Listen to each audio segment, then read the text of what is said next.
মৰাণ নগৰত অচিনাক্ত লোকৰ ৰহস্যজনক মৃত্যু। ডিব্ৰুগড় জিলা মৰাণ আৰক্ষী থানাৰ অন্তৰ্গত মৰাণ নগৰৰ মাজমজিয়াত ৩৭ নং ৰাষ্ট্ৰীয় ঘাইপথৰ কাষত এপলো অটোমোবাইল দোকানৰ সন্মুখত আজি দিনৰ ১:৩০ এজন কলা ৰঙৰ হাফ পেণ্ট পৰিহিত প্ৰায় ৪৫ বছৰীয়া লোক ক'ৰবাৰ পৰা ধলং পলংকৈ আহি পৰি যায়। স্থানীয় ব্যৱসায়ীসকলে ঘটনাটো প্ৰত্যক্ষ কৰি মৰাণ আৰক্ষী থানাত অৱগত কৰে। মৰাণ থানাৰ আৰক্ষী ঘটনাস্থলীত উপস্থিত হৈ লোকজনক মৃত অৱস্থাত প্ৰত্যক্ষ কৰে। আৰক্ষীয়ে লোকজনক উদ্ধাৰ কৰি মৰণোত্তৰ পৰীক্ষাৰ বাবে প্ৰেৰণৰ ব্যৱস্থা কৰিছে। কি কাৰণত লোকজনৰ মৃত্যু হ'ল জানিব পৰা নাই।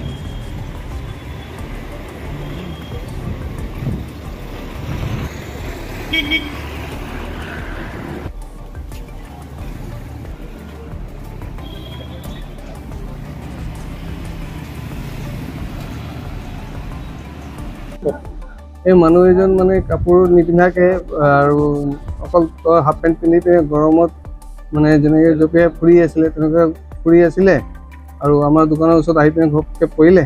পৰাৰ পাছত আকৌ উঠা নাই। তো অলপ দেৰি পাছত আমি চালোঁ, অলপ চিন্তা কৰিলোঁ কিবা কৰিব লাগে যদি।